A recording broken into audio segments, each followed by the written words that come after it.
I feel so lucky because we happen to be in Cape Town when the city celebrates its biggest, most colorful street party of the year. It's called Second New Year.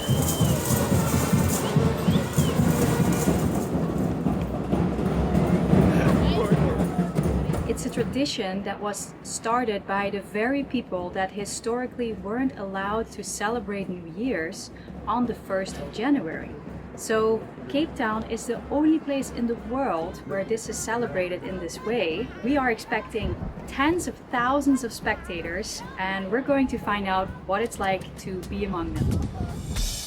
Lucky for us, this event was right around the corner from us. But because of road closures, we were only able to get so far by car. Cool guys, enjoy your events.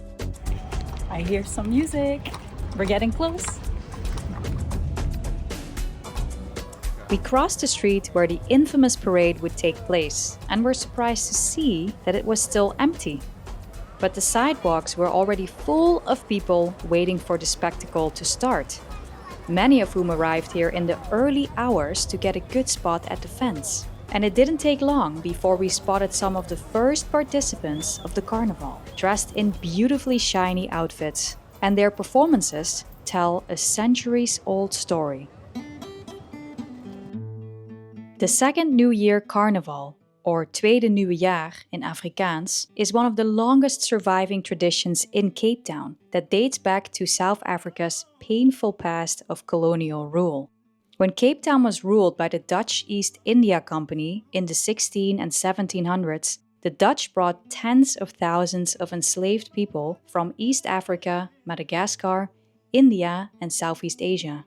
And while the colonial rulers celebrated New Year's Day on the 1st of January, enslaved people were forced to work that day and only given January 2nd off.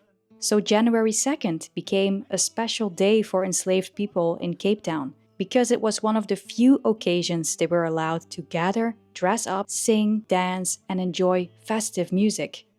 And it was especially joyous once slavery was abolished in 1834 and full freedom followed in 1838. Over time, this turned into the now organized Kaapse Klopse carnival of Tweede Nuwe Jaar, that thousands still celebrate in Cape Town every year. In the background, we heard drums and tubas ramping up, and before we knew it, the very first troupe was making their way towards us.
Just a couple minutes later, the volume slowly faded as the performance took a moment to catch their breath, and we could observe their beautiful outfits in full glory. It seemed like we'd secured a good spot here because we were standing right next to the mayor of Cape Town, who was clearly also enjoying the festivities. Half an hour later, the next performers arrived on the scene, but this group seemed a bit more sinister.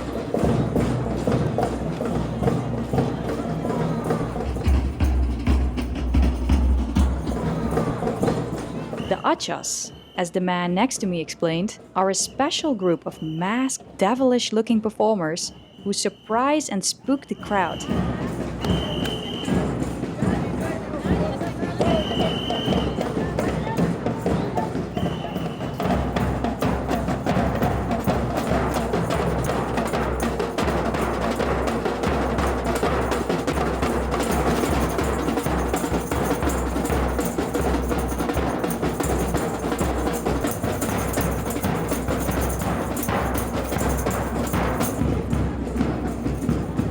and as we would quickly find out, especially like to chase after the kids.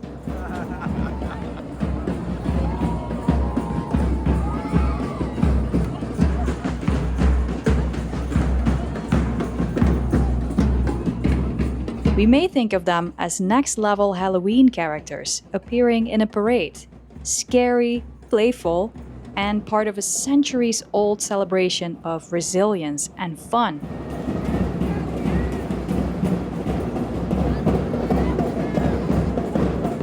At least 16 more troops were lined up to parade through here for the rest of the day and would then finish in Cape Town's DHL Stadium for the first round of the city's famous minstrel competitions. Unfortunately, we couldn't stick around for all of it. It is through these kind of traditions that we can understand the complicated history of this country a little more. And for us, it was an absolute pleasure to be able to witness Cape Town's version of a worldwide carnival tradition where masks, costumes, and loud-ass drums allow people to express their power and joy.